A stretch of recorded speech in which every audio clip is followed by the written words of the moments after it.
అనంత కరుణామయుడు, అపార కృపాశీలుడు అయిన అల్లాహ్ పేరుతో ప్రారంభిస్తున్నాను. ఈ గ్రంథం మహాశక్తి సంపన్నుడు, మహా వివేకవంతుడు అయిన అల్లాహ్ తరఫు నుండి అవతరించింది. ఓ ప్రవక్త, మేము ఈ గ్రంథాన్ని సత్యంతో నీపై అవతరింపజేశాము. కనుక నీవు ధర్మాన్ని అల్లాహ్కే ప్రత్యేకిస్తూ అల్లాహ్కు మాత్రమే దాస్యం చెయ్యి. జాగ్రత్త! ధర్మం ప్రత్యేకంగా అల్లాహ్కు చెందిన హక్కు మాత్రమే. ఇక ఆయనను వదిలివేసి ఇతరులను సంరక్షకులుగా చేసుకున్నవారు, తమ ఈ చర్యకు కారణంగా వారు మమ్మల్ని అల్లాహ్ వద్దకు చేరుస్తారని మాత్రమే మేము వారిని ఆరాధిస్తున్నాము అని అంటారు. అల్లాహ్ నిశ్చయంగా వారి మధ్యన వారు విభేదిస్తున్న అన్ని విషయాలను గురించి తీర్పు చెబుతాడు. అసత్యవాది, సత్యధిక్కారి అయిన ఏ వ్యక్తికి అల్లాహ్ సన్మార్గం చూపడు. ఒకవేళ అల్లాహ్ ఎవరినైనా తన కుమారుడుగా చేసుకోదలిస్తే, తన సృష్టిలో తాను కోరిన వారిని ఎన్నుకుని ఉండేవాడు. ఆయన పరిశుద్ధుడు, ఆయనకు కుమారుడు ఉంటాడు అనే విషయానికి అతీతుడు. ఆయన అల్లాహ్ ఒక్కడే, అందరిపై ఆధిక్యం కలవాడు. ఆయన ఆకాశాలను, భూమిని సత్యంతో సృష్టించాడు. ఆయనే పగటిని రేయితోనూ, రేయిని పగటితోనూ చుట్టివేస్తాడు. ఆయనే సూర్యుణ్ణి, చంద్రుణ్ణి నియమబద్ధులుగా చేసి ఉంచాడు. వాటిలో ప్రతి ఒక్కటి ఒక నిర్ణీతకాలం వరకు సంచరిస్తూ ఉంటుంది. తెలుసుకోండి, ఆయన మహాశక్తిమంతుడు మరియు మన్నించేవాడును. మిమ్మల్ని ఒకే ప్రాణి నుండి పుట్టించినవాడు ఆయనే, తిరిగి ఆయనే ఆ ప్రాణి నుండి దాని జంటను సృజించాడు. ఇంకా ఆయనే మీ కొరకు పశువులలో 8 మగ, ఆడ జాతులను సృష్టించాడు. ఆయన మీ తల్లుల గర్భాలలో మూడేసి చీకటి తెరలలో మీకు ఒక రూపం తరువాత మరొక రూపాన్ని ఇస్తూ పోతూ అన్నాడు. ఈ కార్యాలు నిర్వహించే ఈ దేవుడే మీ ప్రభువు, సృష్టి సామ్రాజ్యం ఆయనదే. ఆయన తప్ప మరొక దేవుడు ఎవడూ లేడు. అలాంటప్పుడు మీరు ఎలా మరలింపబడుతున్నారు? ఒకవేళ మీరు తిరస్కార వైఖరిని అవలంబిస్తే అల్లాహ్ మీ అక్కర ఎంత మాత్రం లేనివాడు. కాని ఆయన తన దాసులు తిరస్కార వైఖరిని అవలంబించటాన్ని ఇష్టపడడు. ఒకవేళ మీరు కృతజ్ఞతలు తెలిపితే, దాన్ని ఆయన మీ కొరకు ఇష్టపడతాడు. బరువు మోసేవాడెవ్వడూ ఇతరుల బరువును మోయడు. చివరకు మీరందరూ మీ ప్రభువు వైపునకే మరలవలసి ఉంది. అప్పుడు ఆయన మీకు మీరు ఏమేమి చేస్తూ ఉండేవారో తెలుపుతాడు. ఆయన హృదయాల స్థితిని సైతం ఎరుగును.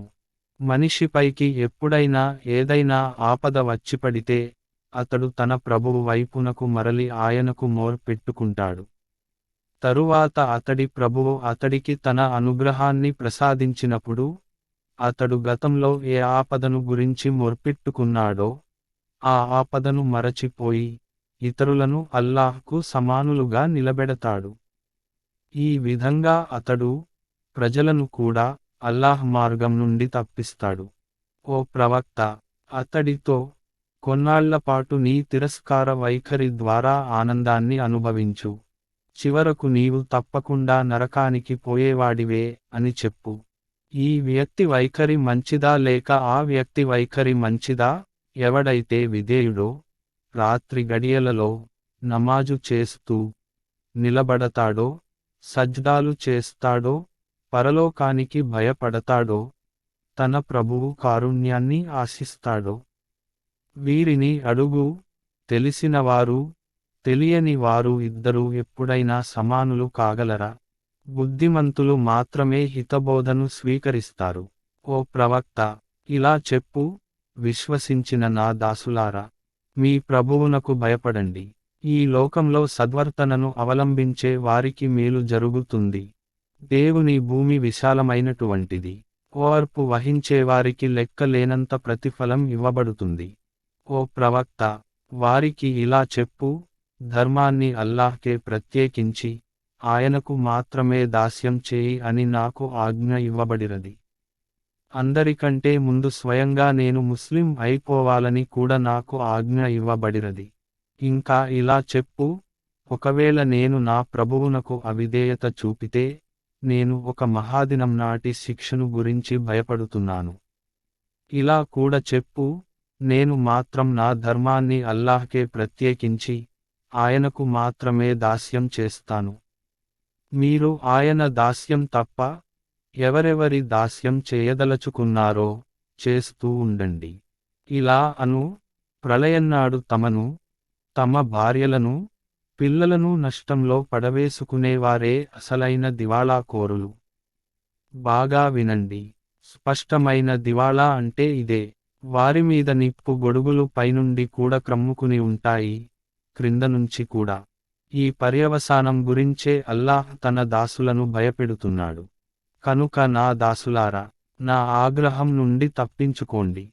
దీనికి భిన్నంగా తాగూత్ దాస్యాన్ని విసర్జించి అల్లాహ్ వైపునకు మరలే వారికి శుభవార్త ఉన్నది.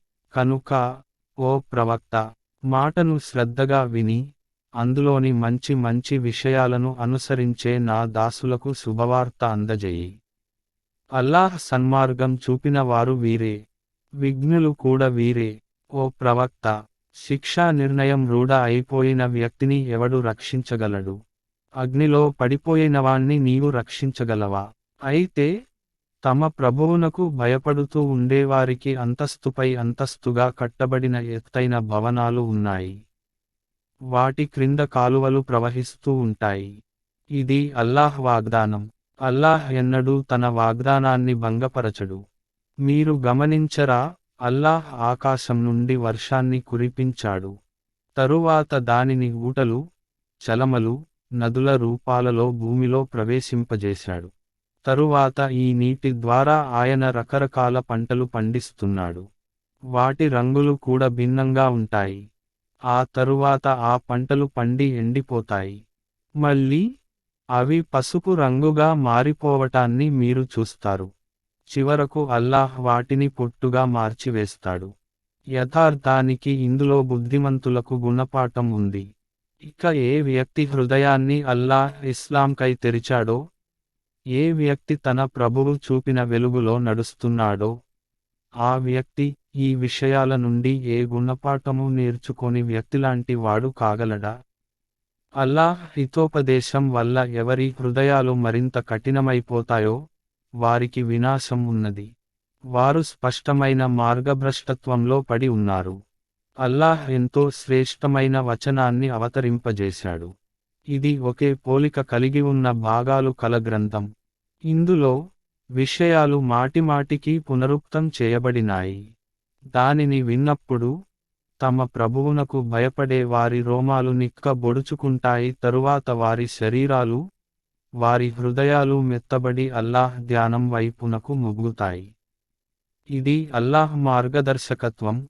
దాని ద్వారా ఆయన తాను కోరిన వారిని సత్యమార్గంపైకి తీసుకువస్తాడు.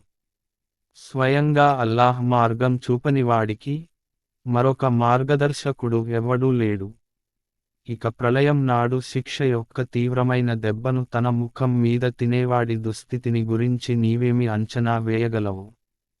అటువంటి దుర్మార్గులతో, ఇక మీరు సంపాదించిన దానిని రుచి చూడండి అని అనబడుతుంది. వారికి పూర్వం కూడా చాలామంది ప్రజలు ఇదే విధంగా తిరస్కరించారు. చివరికి వారిపైకి శిక్ష వారు ఊహించను కూడా లేనటువంటి దిశ నుండి వచ్చిపడిరది. తరువాత అల్లాహ్ వారికి ఇహలోక జీవితంలోనే అవమానాన్ని రుచి చూపించాడు.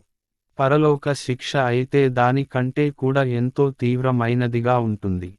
అయ్యో, వారు గ్రహిస్తే ఎంత బాగుంటుంది. మేము ఈ ఖురాన్లో ప్రజల కొరకు రకరకాల దృష్టాంతాలను ఇచ్చాము, వారు స్పృహలోనికి వస్తారేమో అని. అరబ్బీ భాషలో ఉన్న ఈ ఖురాన్లో ఎలాంటి వక్రత లేదు, వారు తమను చెడు పర్యవసానం నుండి కాపాడుకుంటారేమో అని. అల్లాహ్ ఒక దృష్టాంతం ఇస్తున్నాడు. ఒక వ్యక్తి ఉన్నాడు. అతనిని తమ వైపునకు లాగే సంస్కారహీనులైన యజమానులు అనేకమంది ఉన్నారు. మరొక వ్యక్తి ఉన్నాడు. అతను పూర్తిగా ఒకే యజమానికి బానిసగా ఉన్నాడు. ఆ ఇద్దరు వ్యక్తుల పరిస్థితి ఒకటే అవుతుందా? అల్హమ్దులిల్లాహ్, స్తోత్రం కేవలం అల్లాహ్కే. కాని చాలామంది అజ్ఞానంలో పడి ఉన్నారు. ఓ ప్రవక్త, నీవు మరణిస్తావు, వారు మరణిస్తారు. చివరకు ప్రళయం నాడు మీరంతా మీ ప్రభువు సమక్షంలో మీ వ్యాజ్యాలను వినిపిస్తారు. ఎవడు అల్లాహ్కు అబద్ధాన్ని ఆపాదిస్తాడో, సత్యం అతడి ముందుకు వచ్చినప్పుడు అది అబద్ధమని దానిని తిరస్కరిస్తాడో, అతడికంటే పరమ దుర్మార్గుడెవడు? అటువంటి వారికి నరకంలో స్థానమేమీ లేదా? సత్యాన్ని తీసుకు వచ్చిన వ్యక్తి, అది సత్యమని అంగీకరించిన ప్రజలు మాత్రమే శిక్ష తప్పించుకుంటారు. వారికి తమ ప్రభువు వద్ద వారు కోరుకునేదంతా లభిస్తుంది. ఇది సత్కార్యాలు చేసే వారికి దొరికే ప్రతిఫలం. వారు చేసిన అత్యంత ఘోరమైన పనులను అల్లాహ్ వారి లెక్క నుండి తీసివేయటానికి, వారు చేసిన ఎంతో మంచి పనులకుగాను వారికి ప్రతిఫలం ప్రసాదించటానికి. ఓ ప్రవక్త, అల్లాహ్ తన దాసునికి సరిపోడా? వారు ఆయనను గురించి కాక, ఇతరులను గురించి నిన్ను భయపెడుతున్నారు. వాస్తవానికి అల్లాహ్ దారి తప్పించేవాడికి దారి చూపే వాడెవ్వడూ లేడు. ఆయన దారి చూపేవాడిని దారి తప్పించేవాడు కూడా ఎవ్వడూ లేడు. అల్లాహ్ మహాశక్తి మంతుడు, ప్రతీకారం చేసేవాడు కాడా? ఒకవేళ నీవు వారిని, భూమ్యాకాశాలను ఎవడు సృష్టించాడు అని అడిగితే, వారే స్వయంగా అల్లాహే అని అంటారు.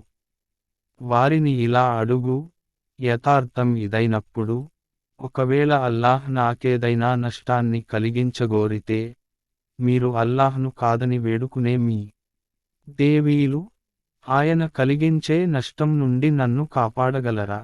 లేదా అల్లాహ్ నాపై కనికరం చూపగోరితే, వారు ఆయన కారుణ్యాన్ని అడ్డుకోగలరా? మీ అభిప్రాయమేమిటి?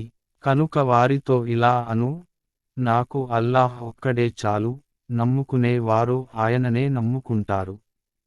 వారికి స్పష్టంగా ఇలా చెప్పు, నా జాతి ప్రజలారా, మీరు మీ ఇష్టం ప్రకారం మీ పనులు చేస్తూ ఉండండి.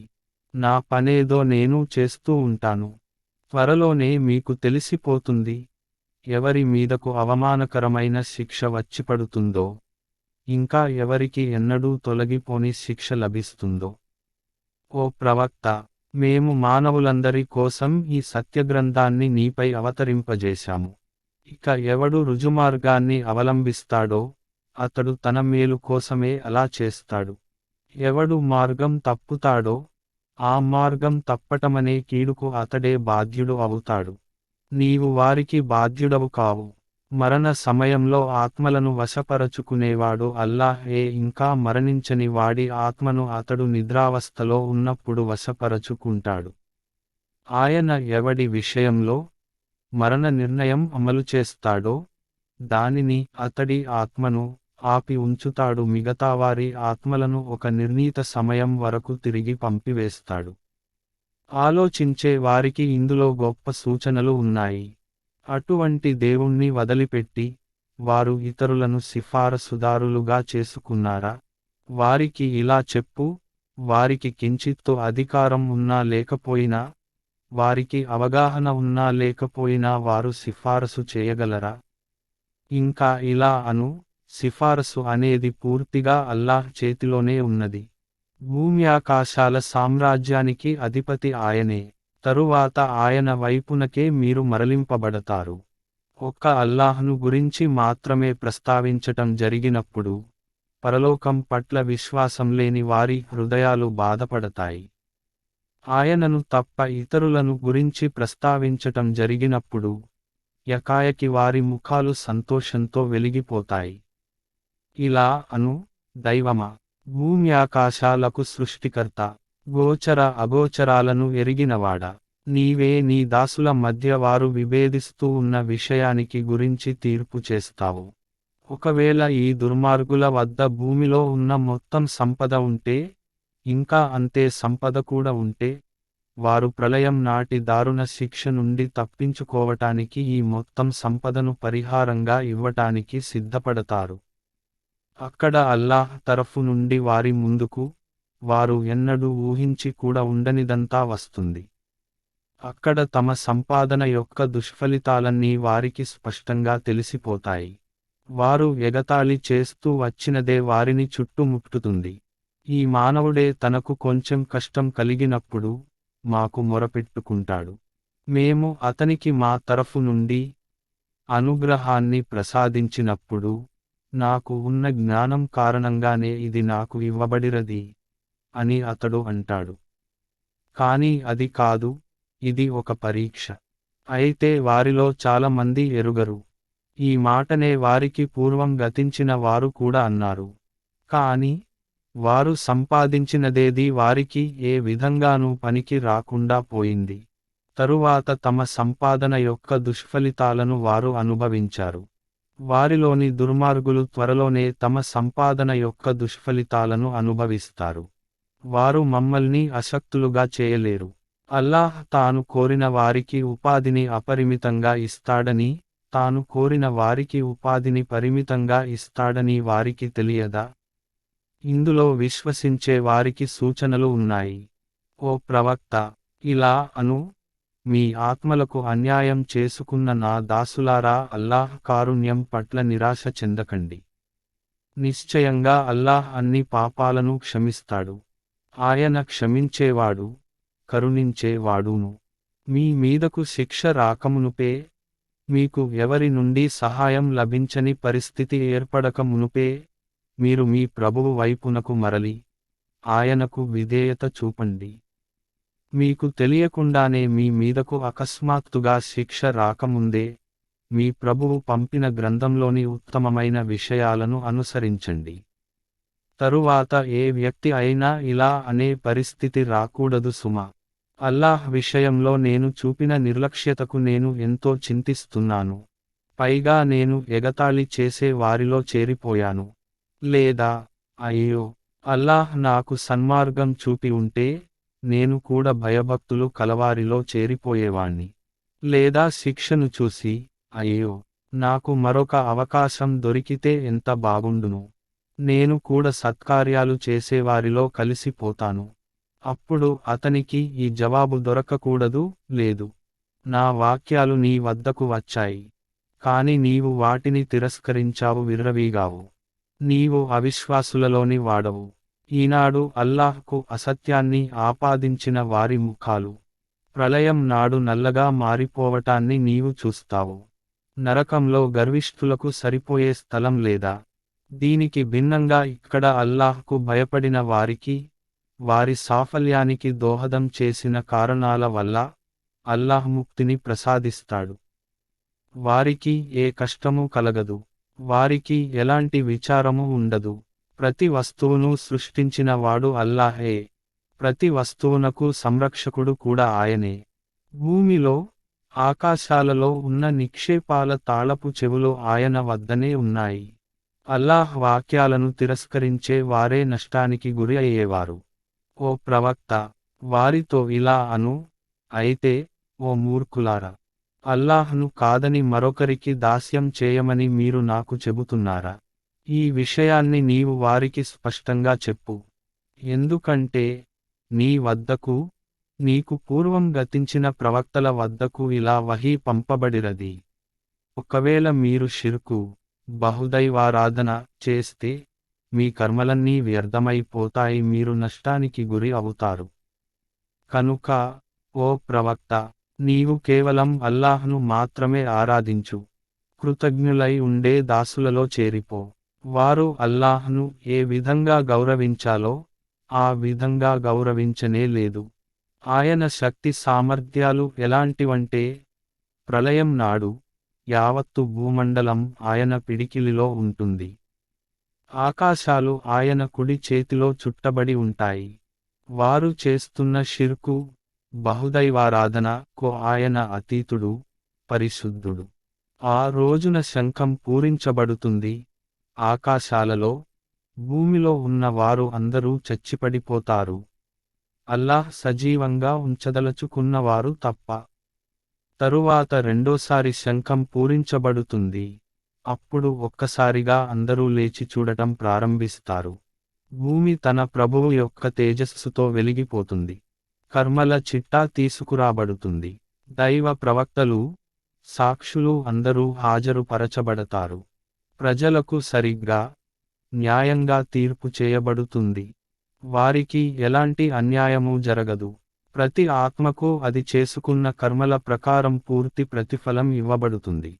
ప్రజలు చేస్తున్నదంతా అల్లాహ్కు బాగా తెలుసు.